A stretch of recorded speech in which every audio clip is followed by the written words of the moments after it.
अब बच्चों आ जाओ क्वेश्चन नंबर 7 में। क्वेश्चन नंबर 7 में क्या बोल रहा है कि इज जी ए फंक्शन। पहले बोल रहा है क्या ये एक फंक्शन है। If this is describe by the formula, इस फॉर्मूले से डिस्क्राइब कर रहा है, then what value should be assign to alpha and beta. तो अल्फा और बीटा का क्या वैल्यू असाइन हो सकता है। ठीक है, तो सबसे पहले देखना है कि जी क्या फंक्शन है। तो बिल्कुल फंक्शन है। हर एक ऑर्डर पेयर में जाओ, देखो कि क्या किसी भी दो ऑर्डर पेयर का पहला एलिमेंट सेम है। तो नहीं है, तो हो गया फंक्शन।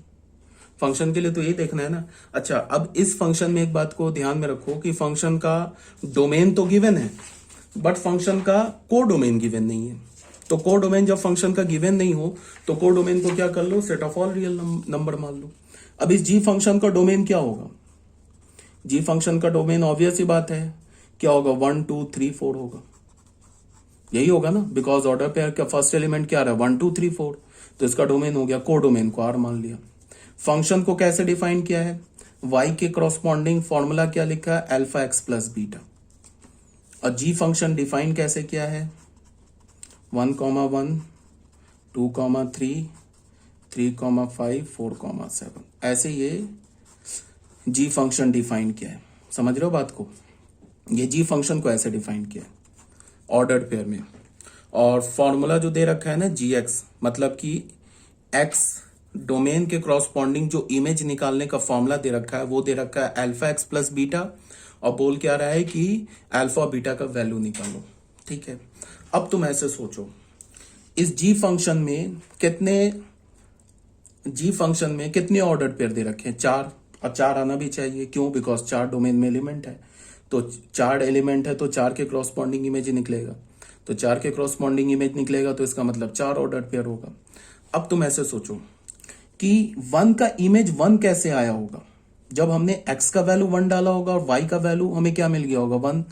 तो x इज इक्वल टू 1 पे देन y किसके इक्वल है, y होता है ना g ऑफ 1 के इक्वल होगा, ये भी 1 होगा। तभी तो 1 1 ऑर्डर पेयर में आया। तो इसका मतलब क्या हो गया कि g1 1 के इक्वल है। तो g1 क्या है, अल्फा इंटू 1 प्लस बीटा, ये 1 के इक्वल है। तो यहां से हमें क्या मिल गया, अल्फा प्लस बीटा 1 के इक्वल हो गया। इसको हमने पहला इक्वेशन मान लिया। अब ये 2 3 कैसे आया होगा, मतलब x का वैल्यू 2 होगा, then y is equal to 3 मिला होगा। y किसके इक्वल है, f ऑफ 2 के इक्वल है, ये 3 मिला होगा। तो इसका मतलब f ऑफ 2 क्या कैसे निकालेंगे, x की जगह 2 डालेंगे, अल्फा इंटू 2 प्लस बीटा, ये 3 के इक्वल होगा। तो यहां से हमें क्या मिल गया, 2 alpha plus beta is equal to 3। ये हमारा सेकंड इक्वेशन है। ठीक है, अब फर्स्ट और सेकंड इक्वेशन को सॉल्व कर लो। तो इसको क्या करो, 2 सेकंड को 2 से मल्टीप्लाई 1 इंटू 2 कर दो, या एक काम करो, सेकंड में से सब्ट्रैक्ट करो 1 इंटू 2। तो अगर इसमें से 2 सब्ट्रैक्ट करोगे तो अल्फा अल्फा तो कैंसिल हो जाएगा, और यहाँ पे क्या हो जाएगा, बीटा माइनस 2 बीटा, और ये क्या हो जाएगा, 3 माइनस 1 3 माइनस 2 हो जाएगा। तो minus beta is equal to क्या हो जाएगा, 1। तो यहां से हमें क्या मिल गया, beta is equal to -1। Beta is equal to -1 किसी में डाल दो, alpha -1 is equal to 1, alpha is equal to 2। अब एक डाउट उठ रहा होगा तुम लोगों के दिमाग में कि अगर मैं इस ऑर्डर पेयर को यूज करता तो भी क्या अल्फा बीटा का सेम वैल्यू आता, तो बिल्कुल सेम वैल्यू आता। अगर मैं इस ऑर्डर पेयर को यूज करता तो भी अल्फा बीटा का सेम वैल्यू आता, बिल्कुल सेम आता। तुम ये जो 4 ऑर्डर पेयर दे रखा है ना, इस 4 ऑर्डर पेयर में से कोई भी 2 ऑर्डर पेयर यूज करो, अल्फा और बीटा का सेम ही वैल्यू आएगा, करके देख लेना। ठीक है, समझ में आ गया होगा मैंने क्वेश्चन कैसे सॉल्व किया। ठीक है, तो यहाँ पे मैंने फर्स्ट और सेकंड ऑर्डर पेयर यूज किया, तुम कोई भी फर्स्ट एंड थर्ड यूज कर लो, सेकंड एंड फोर्थ यूज कर लो, सबसे रिजल्ट जो होगा वो सेम ही आएगा। तो ये क्वेश्चन हो गया सॉल्व, क्वेश्चन नंबर 7 भी। ठीक है, अब बच्चों आ जाओ क्वेश्चन नंबर 8 में। ये जो क्वेश्चन है ये डू इट योरसेल्फ है। इसमें क्या बोल रहा है, एक फंक्शन दे रखा है, from the set of all real number to the set of all real number be given by F x किसके इक्वल है, एक्स स्क्वायर प्लस 3 के इक्वल है। पहला क्या बोल रहा है कि एक्स एफ एक्स का सेट निकालो। अच्छा, पहले क्या बोल रहा है, पहले में बोल रहा है कि find the set of all X, उन सारे एक्स को लिखो such that F x is equal to 28। इसका क्या मतलब है कि उन सारे एक्स को खोजो जिसका इमेज 28 हो। तो कोई दिक्कत नहीं है, एफ एक्स को क्या करेंगे, 28 के इक्वल करके वहां से एक्स निकाल लेंगे। बोल रहा है ना कि उन सारे डोमेन के उन सारे एलिमेंट को खोजो जिसका इमेज 28 हो। एफ एक्स क्या होता है, वाई होता है ना, वाई क्या होता है, इमेज होता है। तो उन सारे एक्स को खोजो जिसका इमेज 28 है। फिर क्या बोल रहा है, the pre images of 39 and 2, 39 और 2 का प्री इमेज निकालो। तो 39 किसकी तरह काम करेगा, वाई की तरह काम कर रहा है। तो 39 के क्रॉसपॉन्डिंग बोल रहा है एक्स निकालो, ठीक है। 2 किसके तरह काम कर रहा है, वाई के तरह काम कर रहा है, तो बोल रहा है 2 के क्रॉसपॉन्डिंग एक्स निकालो, ठीक है। इसको मैंने क्या किया है, डू इट योरसेल्फ किया है, ठीक है। बट चलो मैं हिंट दे देता हूं। फंक्शन हमारे पास क्या गिवन है, एफ एक्स क्या गिवन है, एक्स स्क्वायर प्लस 3। यहां पे पहले में क्या बोल रहा है कि find the set of all X, उन सारे एक्स को निकालो जिसके इमेज 28 है, ठीक है। तो ऑब्वियस सी बात, हमने एफ एक्स को 28 कर दिया। एफ एक्स किसके इक्वल है, एक्स स्क्वायर प्लस 3 के इक्वल है, ठीक है। ये 28 हो जाएगा। तो यहां से हमें क्या मिल गया, x square is equal to 25। तो यहां से हमें क्या मिल गया, x is equal to plus minus 5। अच्छा एक बात यहाँ पे सुनो, तो इसका क्या मतलब हुआ कि 5 का भी इमेज 28 है और -5 का भी इमेज 28 है। देख लो, यहाँ तुम 5 और -5 दोनों डाल के देख लो, 28 आ जाएगा। अच्छा इस क्वेश्चन में कहीं नहीं लिखा है, फंक्शन नहीं लिखा है। कुछ बच्चे कंफ्यूज हो जाएंगे कि वो बोलेंगे कि यहाँ पे स्मॉल एफ लिखा है, इसका मतलब ये फंक्शन है। तो कहीं नहीं बोल रहे ये फंक्शन है, ये रिलेशन है। मैंने बोला ना, रिलेशन को भी स्मॉल एफ से रिप्रेजेंट करते हैं, ठीक है। तो ये कहीं भी नहीं लिखा है कि ये फंक्शन है। तो यहाँ पे ऑब्वियस ही बात है, ठीक है,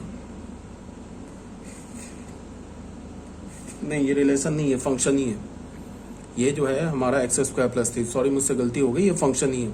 क्यों ये फंक्शन है, बिकॉज 5 का इमेज क्या आ रहा है 28 और -5 का इमेज आ रहा है 28।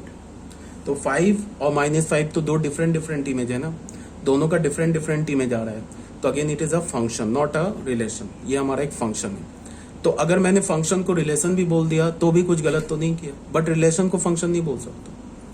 अगर मैंने इसे बाय मिस्टेक भी फंक्शन ये रिलेशन बोल दिया तो भी ठीक है, okay, because every function is a relation but every relation is not a function, ठीक है।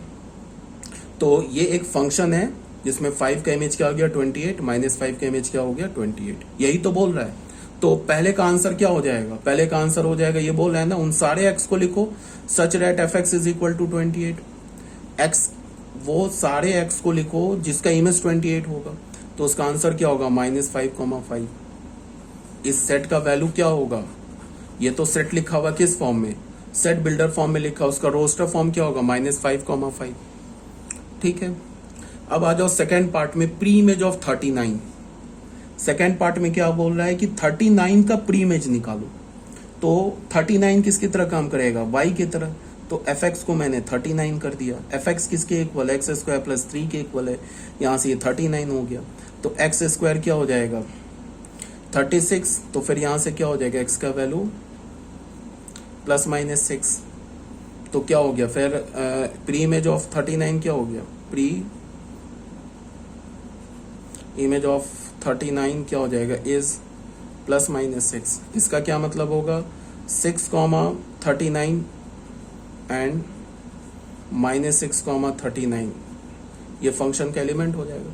तुम डाल के देख लो, 6 को यहाँ डालो, 36 + 3 39, -6 को डालो, -6 स्क्वायर इज 36 + 3 इज अगेन 39। तो ये बोल रहा है। अब बोल रहा है कि प्री इमेज ऑफ 2 का प्री इमेज निकालो, ठीक है। तो फिर हमने एफ एक्स को 2 कर दिया। 2 क्या हमारा वाई की तरह ही तो काम कर रहा है। तो यहाँ से क्या हो गया, एक्स स्क्वायर प्लस 3 क्या हो गया 2 हो गया। तो यहाँ से हमें क्या मिल गया, x square is equal to 2 - 3 is equal to -1। तो X square is equal to -1, not solvable in are.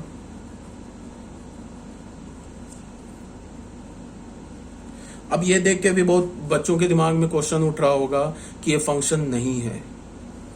क्यों नहीं फंक्शन है, बिकॉज 2 का तो हमें कोई प्री इमेज नहीं मिला। तो 2 का प्री इमेज नहीं मिले तो कोई दिक्कत नहीं है। 2 किसका एलिमेंट है, 2 तो कोर डोमेन का एलिमेंट है ना। तो कोर डोमेन के हर एक एलिमेंट का तो प्री इमेज फंक्शन में मिल भी सकता है, नहीं भी मिल सकता है। बट फर्स्ट सेट के हर एक एलिमेंट का इमेज मिलना चाहिए, बट प्री इमेज की तो कोई गारंटी नहीं ले सकते। ऐसा हो सकता है ना कि कोर डोमेन का कोई एक एलिमेंट हो, उसके क्रॉसपॉन्डिंग डोमेन में हमें उस कोर डोमेन का कोई एक एलिमेंट हो, उसके क्रॉसपॉन्डिंग हमें इमेज ना मिले। ये ऑब्वियस सी बात हो सकता है, ऐसा भी हो सकता है कि डोमेन के कोर डोमेन के हर एक एलिमेंट का प्री इमेज मिल जाए, ठीक है ना। ऐसा भी हो सकता है कि कोर डोमेन में 5 एलिमेंट हो, तो 5 में से 4 एलिमेंट का प्री इमेज ना मिले, एक ही एलिमेंट का प्री इमेज मिले। ये भी तो हो सकता है ना कि डोमेन का हर एक एलिमेंट कोर डोमेन के सिर्फ एक ही एलिमेंट से एसोसिएट हो, बाकी एलिमेंट से एसोसिएट ही ना हो, ये भी पॉसिबल हो सकता है। तो हमें क्या मिला कि 39 का तो प्री इमेज क्या मिला, 6 एंड -6, और 2 का प्री इमेज नहीं मिला। तो 2 का प्री इमेज नहीं मिला, इसका ये मतलब नहीं है कि ये फंक्शन नहीं है, ये फंक्शन है। प्री इमेज नहीं मिले तो तब भी फंक्शन रहता है, बट अगर डोमेन के किसी एलिमेंट का इमेज ना मिले तब वो फंक्शन नहीं होता है। ये बात तुम्हें समझ में आना चाहिए, ठीक है। तो ये क्वेश्चन मैंने खुद ही कर दिया सॉल्व। क्वेश्चन नंबर 9 में देख लो, एक फंक्शन दे रखा है R से R, बी ए फंक्शन, यहाँ फंक्शन बोल दिया given by fx is equal to X square plus 1, find this this and this. ये क्या बोल रहा है, ये प्री इमेज बोल रहा है। जैसे हम लोग ऐसे लिखते हैं ना, जैसे देखो, जैसे हम लिखते हैं ना कि अगर फंक्शन का वैल्यू 2 पर क्या आ गया, 5 आ गया, तो हम इसको क्या लिखते हैं, f इनवर्स 5 को 2 लिखते हैं, उल्टा। मतलब कि अगर 2 का इमेज 5 है तो 5 का प्री इमेज 2 है, ऐसे लिखते हैं। जैसे कि fx अगर y के इक्वल है तो इसको हम क्या लिखते हैं, this implies that x is equal to f inverse y। तो अगर f2 5 के इक्वल है तो ये क्या होगा, 2 is equal to f inverse 5। ये क्या रिप्रेजेंट कर रहा है, y का प्री इमेज x है। तो यहाँ पे क्या दे रखा है, एक फंक्शन दे रखा है, r से r दे रखा है। fx क्या डिफाइंड है, एक्स स्क्वायर प्लस 1, और ये क्या बोला, f इनवर्स -5 निकालो, क्या होगा। तो कोई बात नहीं है, f इनवर्स -5, ये तो हमें पता है ना कि ये -5 का प्री इमेज है। तो -5 के प्री इमेज को हम किससे रिप्रेजेंट करते हैं, x से, तो x मान लिया। तो यहां से हमें क्या मिल गया, fx इज इक्वल टू, ये इधर गया तो fx 5 के इक्वल हो गया। fx किसके इक्वल है, एक्स स्क्वायर प्लस 1 के इक्वल है। तो यहाँ से हमें क्या मिल गया, x square plus 1 is equal to 5। तो यहाँ से हमें क्या मिल गया, x square is equal to 4। तो यहाँ से हमें क्या मिल गया, x is equal to plus -2। तो यहाँ से हमें क्या पता चला कि 2, 5 -5, sorry 2, -5 and -2, -5 belongs to function. देख लो, इसमें 2 डालो तो क्या मिलेगा हमें उसका, अच्छा कुछ गड़बड़ कर रहा हूँ यार, मिस्टेक कर रहा हूँ, sorry sorry sorry. f inverse -5 को हमने क्या बोला, x बोला, सॉरी। तो यहां से क्या हो जाएगा, -5 इज इक्वल टू fx हो जाएगा, और fx किसके इक्वल है, एक्स स्क्वायर प्लस 1 के इक्वल है। तो यहां से हमें क्या मिला, x square is equal to -6। ये तो पॉसिबल है ही नहीं। इसका क्या मतलब हुआ कि -5 का प्री इमेज एग्जिस्ट नहीं करता है, ठीक है। अब क्या बोल रहे हैं, f इनवर्स 26 निकालने के लिए बोल रहे हैं। f इनवर्स 26, ये तो y है ना, इसको हमने x बोल दिया। तो यहाँ से हमें क्या मिल गया, fx इज इक्वल टू 26 मिल गया। तो यहाँ से fx क्या हो गया, x square plus 1 is equal to 26। तो यहाँ से x का वैल्यू क्या मिल गया, +-5। इसका मतलब 5, 26 और -5, 26, ये दोनों जो है फंक्शन का एलिमेंट है। देख लो, 5 डालो यहाँ पे, 5 का भी y क्या मिलेगा, इमेज क्या मिलेगा 26, और -5 का भी इमेज 26 मिलेगा, ठीक है। इसी प्रकार से आप 10 और 37 का प्री इमेज निकाल लेना। अब देख लो यहाँ पे क्या लिखा हुआ है, वी हैव fx किसके इक्वल है, एक्स स्क्वायर प्लस 1 के इक्वल है, और फंक्शन किससे गिवन है,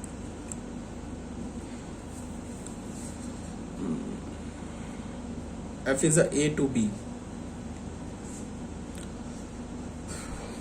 and y belongs to b। Function जो है ना यार,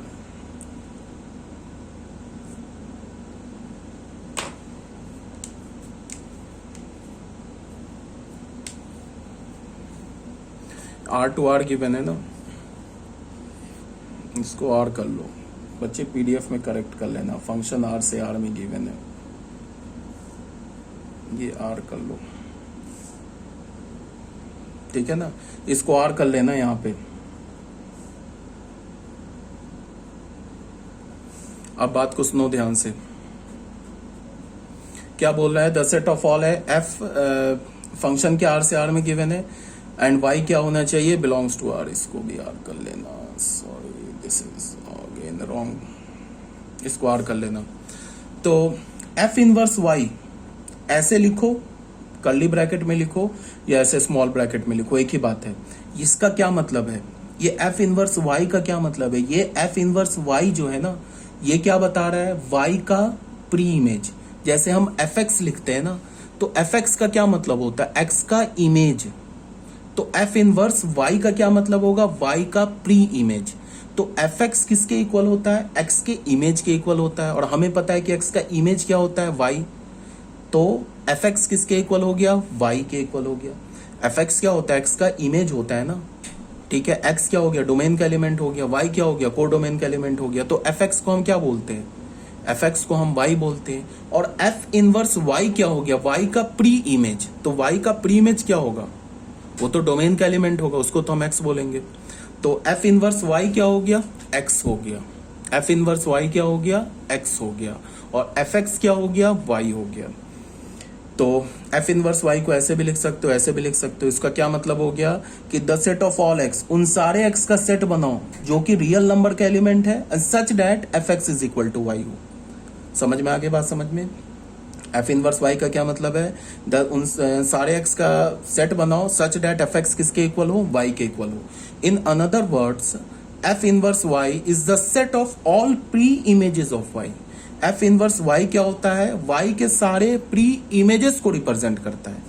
जैसे अभी हमने लिखा ना एफ इनवर्स 26, तो एफ इनवर्स 26 क्या होगा, 26 के सारे प्री इमेज को रिप्रेजेंट करेगा। तो 26 के कितने प्री इमेज मिले, 2 मिले ना, 5 एंड -5। तो अगर मैं बोलूं कि एफ इनवर्स 26 क्या होगा, तो एफ इनवर्स 26 को तुम क्या लिख सकते हो, एफ इनवर्स 26 ऐसे लिखो या एफ इनवर्स 26 ऐसे लिखो। इसका क्या मतलब होगा, the set of all x such that F x is equal to y. उन सारे एक्स का सेट बनाओ सच दैट एफ एक्स किसके इक्वल हो, वाई के। तो इसका क्या हो गया मतलब, -5 एंड 5, ये किसके इक्वल हो गया, एफ इनवर्स 26 के इक्वल हो गया। बात आ रही होगी समझ में। तो अब क्या बोल रहा है, एफ इनवर्स, ये तो मैंने 26 कर दिया। अब ये निकाल लेना 10 और 37 का, एक बार 10 का निकाल लेना, एक बार 37 का खुद से कर लेना, ठीक है। अब आ जाओ बच्चों क्वेश्चन नंबर 10 में। क्वेश्चन नंबर 10 में क्या बोल रहा है कि हमारे पास एक फंक्शन है R2R be such that F x is equal to 2 to the power x. तो क्या बोल रहा है, रेंज निकालो फंक्शन का। फिर बोल रहा है कि उन सारे एक्स का सेट निकालो such that F x is equal to 1। उन सारे डोमेन का वैल्यू निकालो जिसका इमेज 1 हो। फिर क्या बोल रहा है, whether F of x plus Y is equal to F x into F Y holds. क्या F of x plus Y F x into F Y ये होल्ड कर रहा है, इसको चेक करो। तो बस शुरू हो जाते हैं, इसको देख लेते हैं। सॉल्यूशन ऑलरेडी कर रखा है मैंने, तो इसी को देख के समझा देता हूं। अब यहाँ पे देखो, रेंज बोल रहा है निकालने के लिए, एफ एक्स किसके इक्वल है, 2 टू द पावर एक्स के इक्वल है। अब तुम ऐसे सोचो, फंक्शन का डोमेन क्या है, आर। तो एक्स कौन कौन सा वैल्यू लेगा, एक्स सारे रियल नंबर लेगा, ठीक है। अब तुम ऐसे सोचो, तुम 2 पर कोई भी रियल नंबर डालो, कोई भी रियल नंबर, 0 डालो, निगेटिव डालो, पॉजिटिव डालो, 2 टू द पावर एक्स जो कि वाई के इक्वल है। 2 टू द पावर एक्स क्या है, एक्स का इमेज है, और वो किसके इक्वल है, एफ एक्स के इक्वल है, वाई के इक्वल है। तो अगर तुम कोई भी रियल नंबर डालो तो 2 टू द पावर एक्स का वैल्यू क्या आएगा, 2 टू द पावर एक्स का वैल्यू 0 नहीं हो सकता।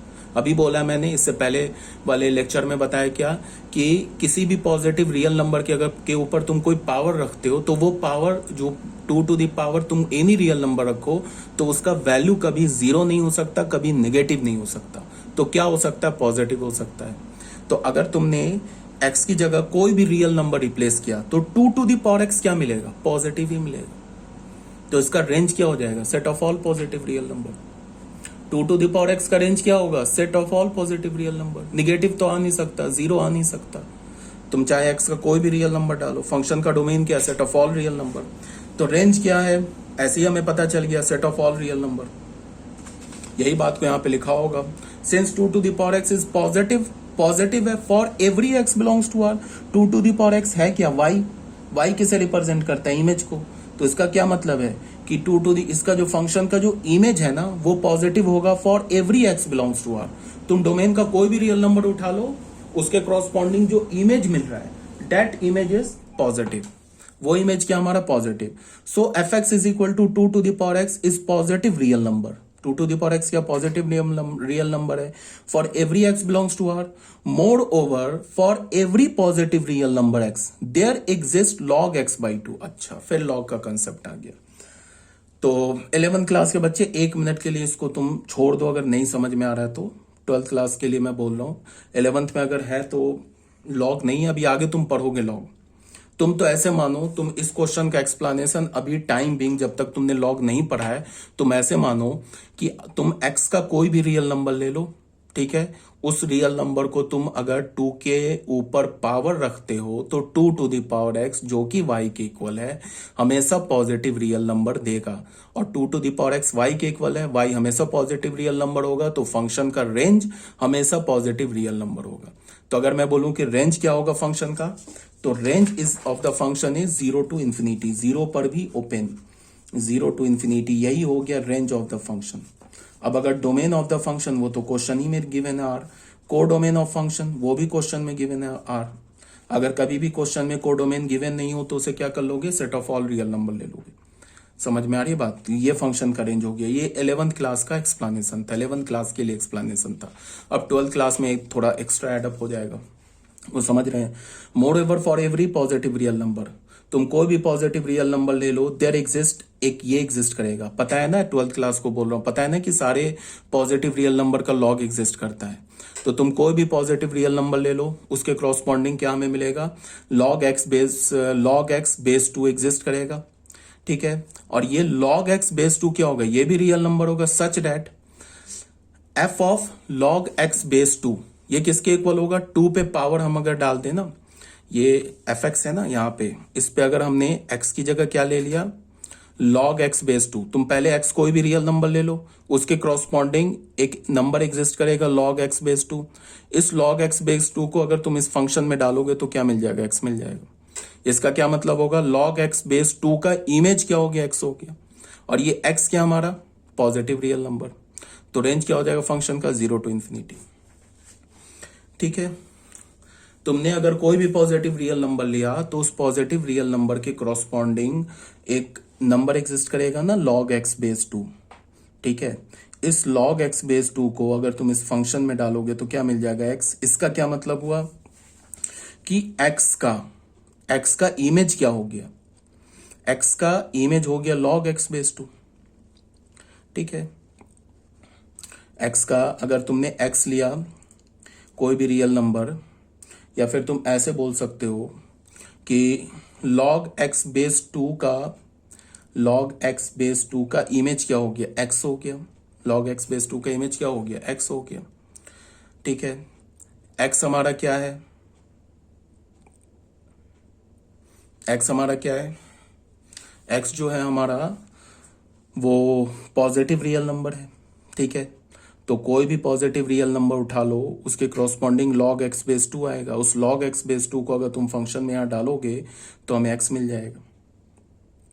इससे हमें यह पता चल रहा है कि फंक्शन का जो रेंज होगा वो रेंज क्या होगा, set of all positive real number, ठीक है। कोई डाउट अगर होगा 11th के लिए तो एक्सप्लेनेशन बता दिया, ठीक है। जब वो आगे लॉग पढ़ेंगे तो क्लियर हो जाएगा। अब यहाँ पे क्या बोल रहा है कि उन सारे एक्स का सेट निकालो सच दैट एफ एक्स किसके इक्वल हो जाए, 1। ये तो बहुत इजी क्वेश्चन है। तो एफ एक्स को 1 के इक्वल करके एक्स निकाल लेना है। तो एफ एक्स को 1 के इक्वल किया तो 2 टू द पावर एक्स 1 के इक्वल हो गया। तो 2 टू द पावर 1 को क्या लिख सकते हो, 2 टू द पावर 0, तो एक्स की वैल्यू 0 आ गई। तो बोल रहा है ना कि उन सारे एक्स का सेट निकालो सच दैट एफ एक्स 1 के इक्वल हो जाए। तो क्या एक्स का एक ही वैल्यू मिला 0, तो ये किसके इक्वल हो गया, 0। अब क्या बोल रहा है कि f of x plus Y F x into F y के इक्वल है, इसको चेक करो, ठीक है। तो sorry, f of x plus y किसके इक्वल है हमारे पास, 2 to the power x plus y. इसको तुम लिख सकते हो 2 to the power x into 2 to the power y. अब 2 टू द पावर एक्स को क्या लिख सकते हो, एफ एक्स लिख सकते हो। 2 टू द पावर वाई को क्या लिख सकते हो, एफ वाई। तो f of x plus y किसके इक्वल मिला हमें, 2 to the power x+y। ये है ना हमारे पास फंक्शन एफ एक्स। इसमें अगर हमने x की जगह x+y डाला तो यहां भी तो x+y आ जाएगा, ठीक है। तो ये किसके इक्वल मिल गया, f x into F y. Hence f of x plus Y is equal to F x into F Y holds for all x y belongs to R. ये ट्रू निकल गया, ठीक है। ये था हमारा क्वेश्चन नंबर 10। अब क्वेश्चन नंबर 11 में आ जाओ। क्वेश्चन नंबर 11 में क्या बोल रहा है कि हमारे पास एक फंक्शन डिफाइंड है from the set of all real number to the set of all real number be defined as follows. ये क्या बोल रहा है कि एफ एक्स का वैल्यू 1 होगा जब x हमारा रैशनल नंबर हो, और एफ एक्स का वैल्यू -1 होगा जब हमारा x इरैशनल नंबर हो। मतलब क्या है कि सारे रैशनल नंबर के क्रॉसपॉन्डिंग इमेज 1 होगा और सारे इरैशनल नंबर के क्रॉसपॉन्डिंग इमेज -1 होगा। अगर तुम यहां पे इस फंक्शन में x की जगह कोई भी रैशनल नंबर डालोगे ना तो उसका इमेज 1 आएगा, और x की जगह कोई भी इरैशनल नंबर डालोगे तो उसका भी इमेज 1 आएगा। तो बोल रहा है कि इसका वैल्यू निकालो, ये सब निकालो, रेंज प्री इमेज निकालो, ये सब बोल रहा है। तो 1/2 कैसा नंबर है, रैशनल नंबर, तो 1/2 का इमेज क्या होगा, 1 होगा। पाई कैसा नंबर है, इरैशनल नंबर, तो पाई का इमेज क्या होगा, -1 होगा। √2 कैसा नंबर है, इरैशनल नंबर, तो √2 का इमेज क्या होगा, -1। अब बोल रहा है रेंज निकालो फंक्शन का क्या है। तो हमें तो पता चल गया कि सारे रैशनल नंबर डोमेन में, सारे रैशनल नंबर किससे एसोसिएट है, 1 से, और सारे इरैशनल नंबर किससे एसोसिएट है, या फिर सारे इरैशनल नंबर का इमेज क्या है, -1, और सारे रैशनल नंबर के इमेज क्या है, 1। तो रेंज में तो 2 ही एलिमेंट आया ना, -1 एंड 1। तो रेंज क्या हो गया इस फंक्शन का, set containing 2 elements that is -1 and 1। Domain क्या हो गया इस फंक्शन का, R। कोडोमेन क्या हो गया इस फंक्शन का, R। रेंज क्या हो गया इस फंक्शन का, -1, 1 which is again the subset of real number. Real number क्या हमारा, कोडोमेन। अब बोला है कि प्री इमेज निकालो 1 का, तो ये भी बिल्कुल ऑब्वियस सी बात है। हमें पता है ना कि सारे रैशनल नंबर 1 से एसोसिएट है, तो 1 का अगर तुम प्री इमेज निकालोगे तो क्या मिलेगा, set of all rational number. सारे इरैशनल नंबर -1 से एसोसिएट है, तो -1 का प्री इमेज निकालोगे तो क्या मिलेगा, set of all irrational numbers. तो ये भी आई थिंक क्लियर होगा, इसी बात को मैंने यहां पे एक्सप्लेन कर रखा है। क्वेश्चन नंबर 12 में आ जाओ। हमारे पास एक सेट ए दे रखा है which is the subset of natural number. कोई सेट ए है जो नेचुरल नंबर का सबसेट है, और एक हमने फंक्शन डिफाइन किया ए से ए में, ठीक है, बी डिफाइंड बाई। अगर हमने क्या बोला, एफ एन को किसके इक्वल बोला, एफ ऑफ एन को किसके इक्वल बोला, highest prime factor of n. If range of f is A, अगर रेंज एफ का ए है, determine A is uniquely determined. अगर फंक्शन का रेंज भी ए है तो बोल रहा है कि ए सेट निकालो, और क्या बोल रहा है कि जो ए सेट है क्या ये यूनिकली डिटरमाइंड है। क्वेश्चन को सुनो दोबारा। एक सेट हमने ए लिया जिसको हमने क्या बोला कि वो सबसेट है नेचुरल नंबर का, फिर एक हमने फंक्शन डिफाइन किया सेट ए से सेट ए में, फिर हमने फंक्शन में क्या बोला कि एफ ऑफ एन किसके इक्वल है, highest prime factor of n. यहाँ पे एन का वैल्यू अगर तुमने डाला ना, सपोज दैट कि 9 डाला, तो 9 का हाईएस्ट प्राइम फैक्टर क्या होगा, 3 होगा। तो एफ ऑफ 9 का वैल्यू क्या हो जाएगा, 3 हो जाएगा। अगर तुमने n की जगह 2 डाला तो 2 का हाईएस्ट प्राइम फैक्टर क्या होगा, 2 होगा। तो f ऑफ 2 क्या हो जाएगा, 2 हो जाएगा, ठीक है। तो बोल रहा है क्या कि, और if range of f is a, range भी फंक्शन का कोडोमेन के इक्वल है, ठीक है। तो क्या बोल रहा है कि a क्या यूनिकली डिटरमाइंड है, बोला एक तो a निकालो, a इज यूनिकली डिटरमाइंड। तो क्वेश्चन को देखो, for any n belongs to a, अगर हमने कोई भी n उठाया a का, वी हैव एफ एन किसके इक्वल है, highest prime factor of n। इसका मतलब क्या होगा कि highest prime factor of n, तो एफ एन क्या लेगा, कैसा वैल्यू लेगा, ये तो सिर्फ प्राइम नंबर लेगा ना, बिकॉज एफ एन का वैल्यू क्या आएगा, एन तो कोई भी नेचुरल नंबर ले सकता है। जैसे हमने एन का वैल्यू 9 डाला तो एफ एन क्या मिला, मतलब F9 क्या मिला, 3 मिला। तो n जो होगा वो तो कोई भी नेचुरल नंबर ले सकता है, but f of n is always prime number. Image जो आएगा ना वो इमेज हमेशा प्राइम नंबर होगा, ठीक है। तो यहां क्या बोल रहा है, range of f consist of prime numbers only, but it is given that range of f is a। Range क्या हमारा फंक्शन का, a के इक्वल है, therefore set a consist of prime numbers only, ठीक है। रेंज किसका given है ना कि रेंज ए है, और ए में क्या आना चाहिए, सिर्फ प्राइम नंबर आना चाहिए, बिकॉज रेंज किसके इक्वल है, ए के इक्वल है। But it is given that range of f is A, therefore set A consist of prime number only. ठीक है, तो रेंज ए में क्या होना चाहिए? प्राइम नंबर होना चाहिए। Hence set A set of some prime number, तो ए क्या होगा? कुछ प्राइम नंबर का सेट होगा। Clearly is not uniquely determined, तो ए जो होगा हमारा यूनिकली डिटरमाइंड नहीं होगा। मतलब क्या है कि तुम ऐसे देखो एग्जांपल से, मान लो ना हमने ए सेट ऐसे ले लिया, ए हमने ले लिया 1 2 3 4 5,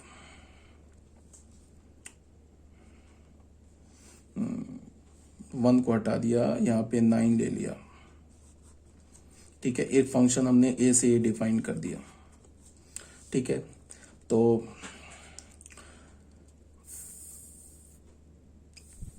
इसको तुम ऐसे देखो, क्या ये ए जो सेट है ये पॉसिबल है? नहीं है। ए सेट जो है ना ये पॉसिबल नहीं है। क्यों नहीं है? इसको तुम ऐसे देखो,